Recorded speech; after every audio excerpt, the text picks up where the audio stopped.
بسم اللہ الرحمن الرحیم۔ جیسا کہ آپ احباب جانتے ہیں کہ رجب کا مہینہ چل رہا ہے۔ رجب کے بعد شعبان اور اس کے بعد رمضان المبارک کے مقدس مہینے کی آمد ہوگی۔ اس رجب کے مہینہ کے اندر کچھ منکرات ہیں، بدعات ہیں، ایسے اعمال جن کا شریعت میں ذکر تک نہیں، وہ ہم نے خود ساختہ بنا لیے، گھڑ لیے، خود سے بنا لیے۔ انہی کے حوالے سے اور ایک دو چیزیں آپ احباب کی توجہ کی نظر کرنا چاہوں گا۔ سب سے پہلی چیز تو یہ ہے، کچھ احباب یہ کہتے ہیں کہ رجب کا مہینہ زکوٰۃ کا مہینہ ہے، جبکہ اس بات کی حقیقت کہیں بھی موجود نہیں، قرآن حدیث میں موجود نہیں اس چیز کی حقیقت۔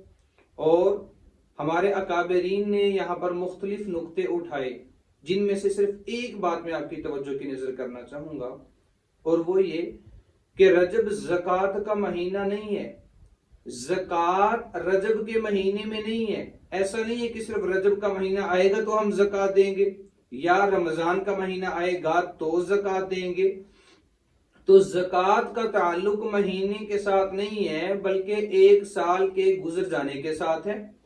اگر آپ کا سال رجب میں پورا ہو رہا ہے تو آپ رجب میں اپنی زکوٰۃ کو ادا کریں۔ اگر آپ کا سال رمضان المبارک کے مقدس مہینے میں پورا ہو رہا ہے تو آپ رمضان المبارک کے مقدس مہینے میں زکوٰۃ ادا کریں۔ لیکن یہ کہہ دینا کہ صرف زکوٰۃ ادا کرنی ہے تو رجب میں ہی کرنی ہے یا رمضان میں ہی کرنی ہے، یہ سراسر غلط بات ہے۔ اس چیز کا ہم لوگوں کو خیال کرنا چاہیے کہ ہم شریعت کے مطابق زندگی کو بسر کریں، نہ کہ شریعت کو ہم اپنی زندگی کے مطابق ڈھالنے کی کوشش کریں۔ ہم نے ڈھلنا ہے شریعت میں، شریعت نے نہیں ڈھلنا ہم میں، اس چیز کا خیال کرنا ہے۔ دوسری بات یہیں پہ ایک اور چیز ہے جو میں نے آپ کی توجہ کی نظر کرنی ہے۔ رجب کے مہینہ کے اندر 22 رجب المرجب کو کنڈوں کی ایک رسم ہے جو کہ ادا کی جاتی ہے، اور کنڈوں کی رسم کے اندر ہمارے نوجوان اور ہمارے سنی مسلمان بھی شامل ہوتے ہیں، حالانکہ اس چیز کی کوئی حقیقت موجود نہیں ہے۔ یہ کفار اور خصوصاً روافض کی ایک چال ہے ہمارے لیے، اور ہم ان کی چال میں، ان کے جال میں پھنستے جا رہے ہیں۔ اب ہمارے سنی نوجوان بھی اس رسم میں شریک ہوتے ہوئے نظر آتے ہیں، بلکہ خود اپنے گھر کے اندر اس رسم کو کرتے ہوئے نظر آتے ہیں۔ تو اس چیز سے بھی ہمیں بچنا چاہیے، اس کا شریعت کے اندر کوئی وجود نہیں ہے۔ اور اسی کے حوالے سے ہمیں جو نوجوان طبقہ بتاتا ہے وہ یہ کہتے ہیں جی کہ یہ حضرت جعفر رحمہ اللہ تعالی کا حکم ہے، انہوں نے کہا ہے کہ یہ نیاز نکالنی ہے، کنڈے نکالنے ہیں، اس طریقے سے آپ نے یہ کھانے پکانے اور اس میں آپ نے کھلانے ہیں، جبکہ یہ ان پر کھلی تہمت ہے۔ حضرت جعفر رحمہ اللہ تعالی پر کھلی تہمت ہے۔ ایسا دین کے اندر، شریعت کے اندر، مذہب کے اندر، قرآن کے اندر، حدیث کے اندر کہیں بھی کوئی ایک بھی حوالہ موجود نہیں ہے۔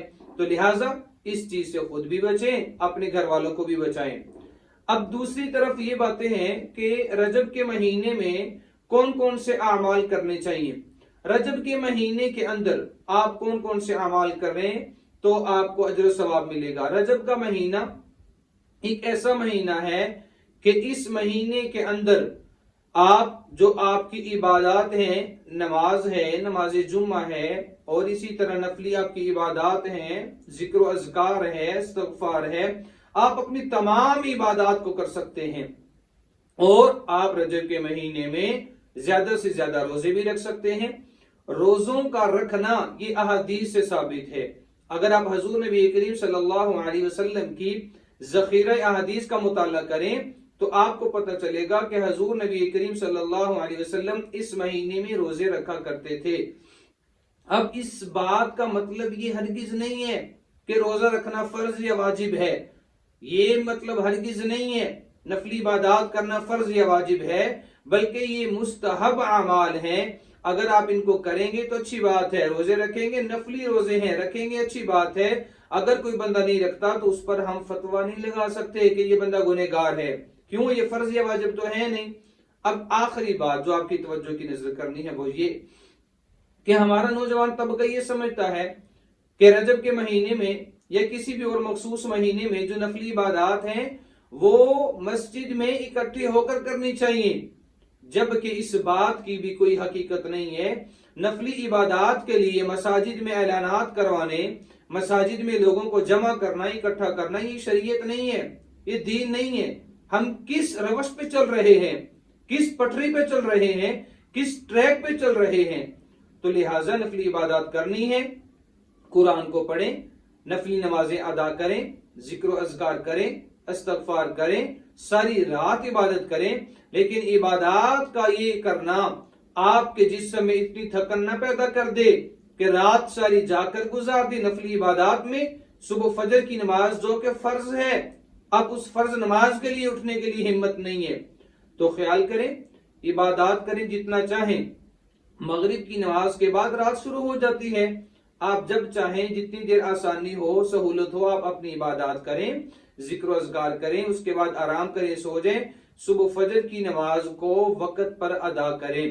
ان چیزوں کا خیال فرمائیں، انشاءاللہ العزیز امید ہے کہ اللہ رب العالمین ہم تمام کو حضور نبی کریم صلی اللہ علیہ وسلم کی مکمل شریعت کی ہمیں سمجھ عطا فرمائے۔